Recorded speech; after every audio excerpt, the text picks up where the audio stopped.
Okay, I wanted to give a quick update on the Sibo front.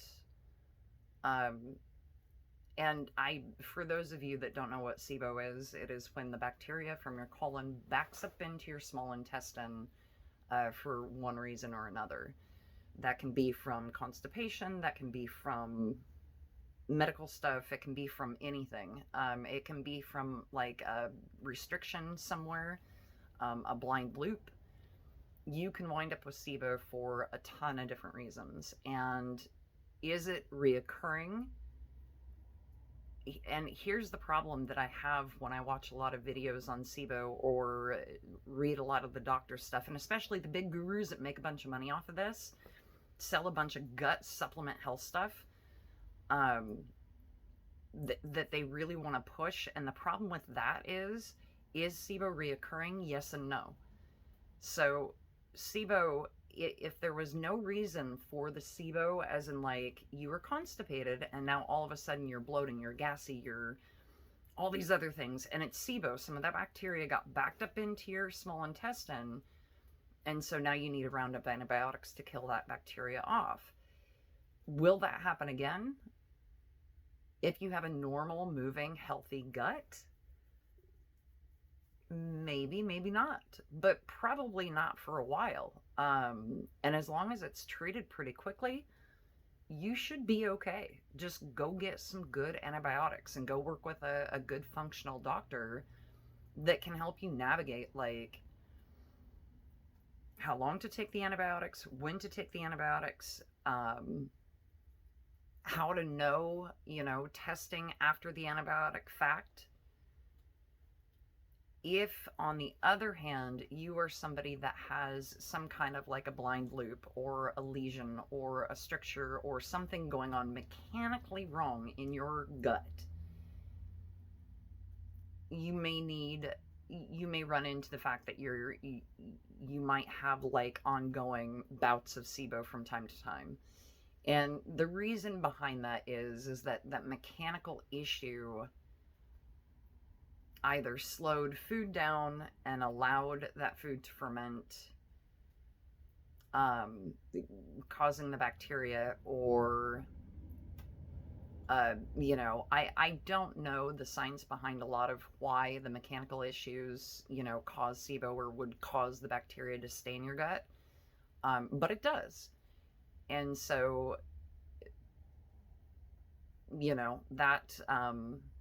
that could be an issue. So you might be one of those unlucky ones that has to deal with multiple rounds of SIBO treatment.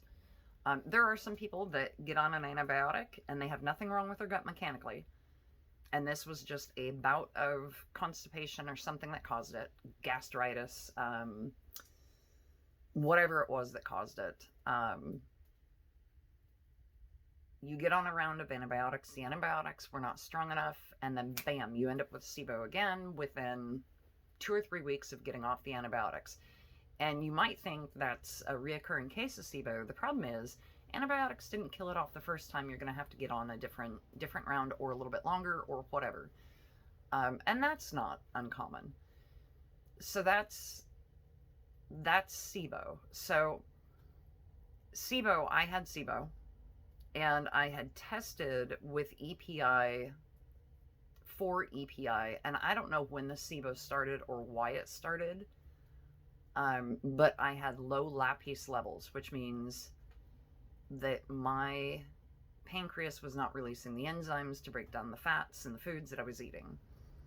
And so I retested for that after all of my SIBO treatments, and my LAPase levels are normal. So do I have EPI? Probably not. Was it due to the SIBO and the malabsorption? Probably. What caused my LAPase levels to look low? So I have chronic diarrhea from my gallbladder being removed, and due to too much bile, of course, being, just dumped right into my system because I don't have a gallbladder to regulate it.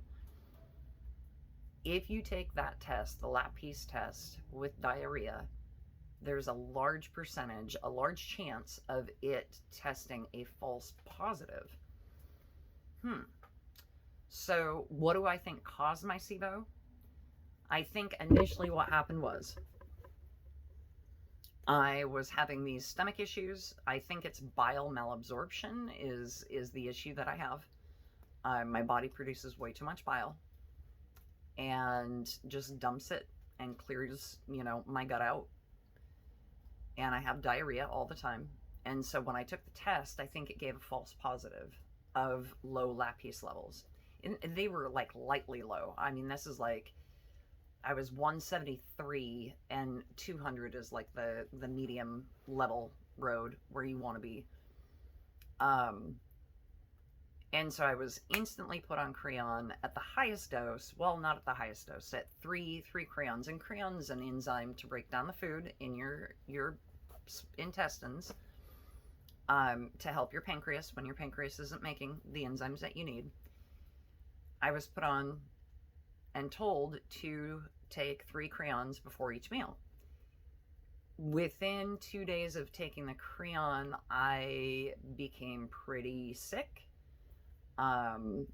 Started having hot flashes, started having all sorts of stomach issues, didn't feel right, was really dizzy, backed up instantly,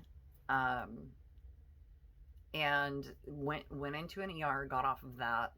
They told me, don't do that, go ahead and take Zenpep. Well, there's a very small chance of someone taking these enzymes, very small, that a bacteria from the pig intestines, because this is, enzymes are from pigs, it's porcine, it's whatever, but a bacteria from the pig intestine actually might irritate your stomach or cause gastritis or cause some kind of an issue in your gut. Do I think that's what caused my SIBO? I had never had SIBO symptoms before taking the Creon. So do I think that the Creon introduced those issues? Probably in me. Anyway, so an update with the SIBO issues. I took the breath test. I am no longer have SIBO. I did 21 days of rifaximin and neomycin. Those are the 2 heavy hitter antibiotics that help with methane. That seemed to knock it out of the park for me. I did invest in a FODmap, which is a breath tester that will test hydrogen and methane. So later on down the line, if I start having symptoms again, I can whip that puppy out and breathe into it and see, okay, we need to go on another round of antibiotics. I am praying that that's not the case, that I'll ever have to go on another round. But we'll have to kind of wait and see what happens.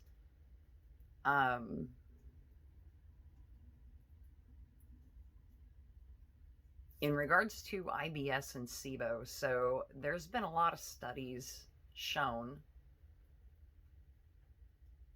that SIBO, what was it, 70% to 80% of people with IBS have SIBO, have been living with SIBO.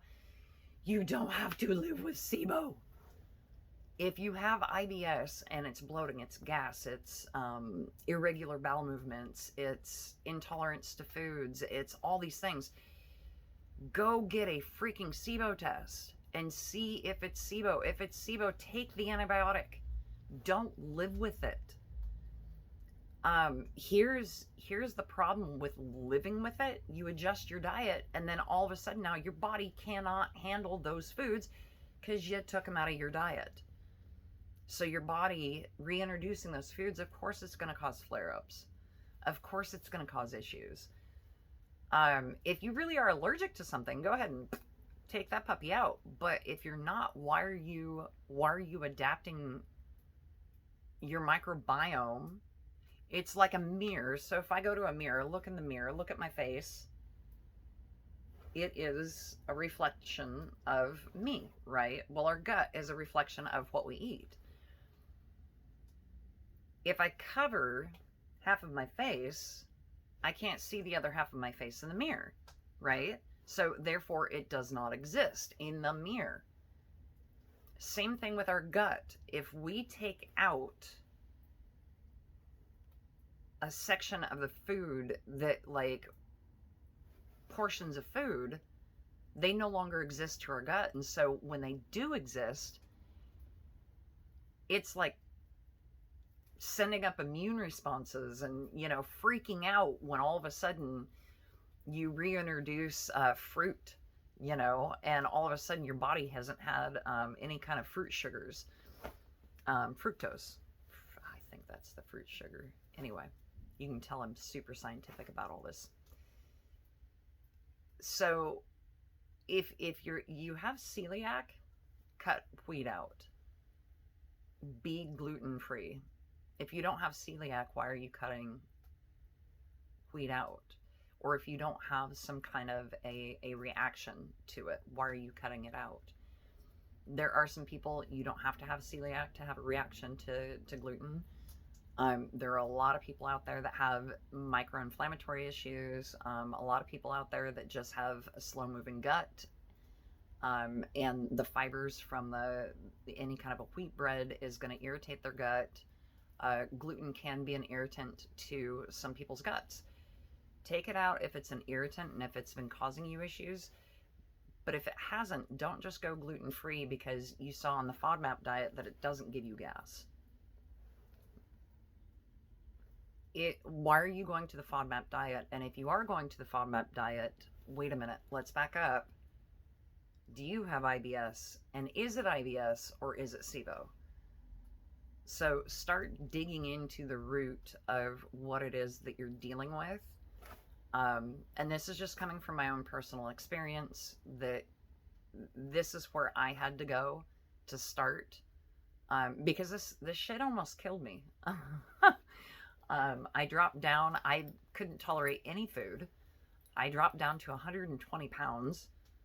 I'm still trying to claw my way back out of that one because I tried a sleep med that made my gut move, the prokinetic crap that you're supposed to do after Sibo, which again, also I think is kind of a falsehood to some degree. I don't think you need a prokinetic. I think it's a good idea to take it slow while your stomach builds up the muscle strength, because if you have had a bout of Sibo and went on a liquid diet like I did, your muscles atrophy. That's just a given, right? So you're going to have to slowly reintroduce solid foods and slowly build up your gut muscles. If, on the other hand, though, you were perfectly healthy and you only were having some tolerance issues, but you were eating solid food while you were taking the antibiotic, why are you chasing a prokinetic when you went from solid food to solid food? Like, I don't quite understand why you need your gut to move faster. You're just going to give yourself diarrhea. That's not great.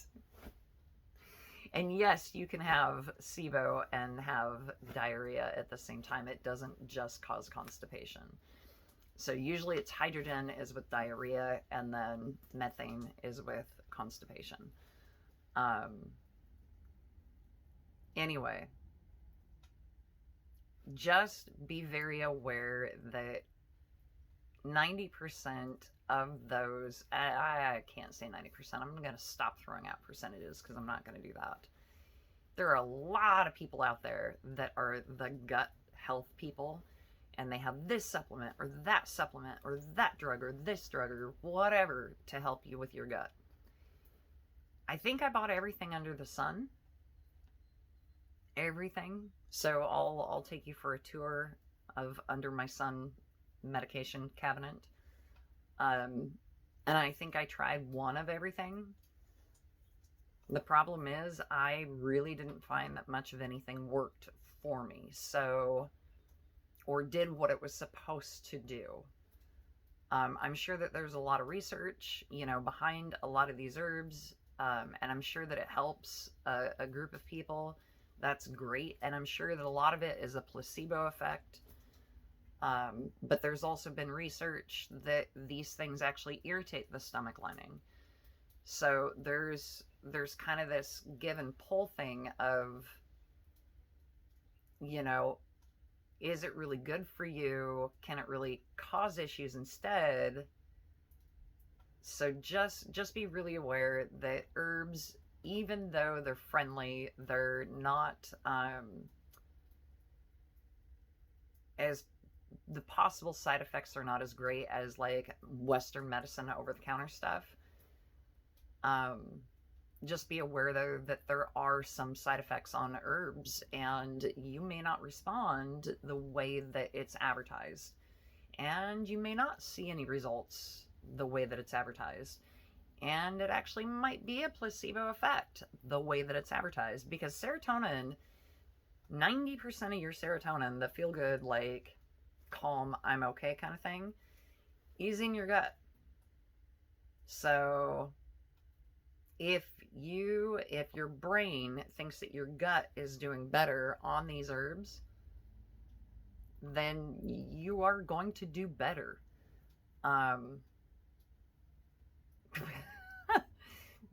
Because you've convinced your brain that your gut's doing better. Someone needs to sell a packet for that, like how to convince your brain to make your gut do better. That would be the thing to start selling, to package up and sell. The placebo effect is real because, well, it makes you believe that something is getting better. Anyway, that's it on the Sibo front.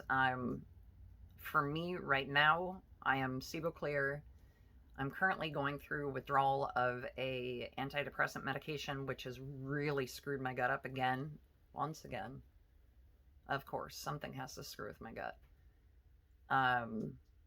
So I am hoping and praying that that doesn't send me back into a leap of Sibo, that it hasn't affected the muscles in my colon, that I'm not going to wind up with bacteria backing out of my colon because it's fatigued or irritated or whatever because of this antidepressant withdrawal.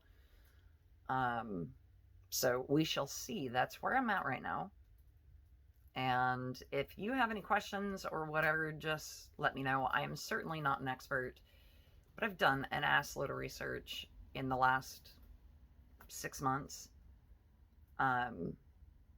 to kind of know what's hokey and what's not. So if you feel like, if you've got a gut instinct, there we go, it's in the gut. If you have a gut instinct that something's hokey, you can run it by me. I probably can tell you, yep, that's a hokey thing, don't listen to it. There is a dude on Facebook. This is getting longer than what I thought it was going to be. There's a dude on Facebook, if you mention Sibo anything, he'll like private message you and be like, hey, I've got a treatment for that, an herbal quick cure, and then like somebody else will go in behind him and be like, yeah, this doctor really helped me. That's one of those like hoaxes. That is one of those things that like, no, don't buy into that. This dude's out of Australia. He says he's legitimate. I think he even says that he grows his own herbs. So just be really leery of supplements and of what people are selling to make you feel good, because a lot of it is the placebo effect, right? So anyway, all right,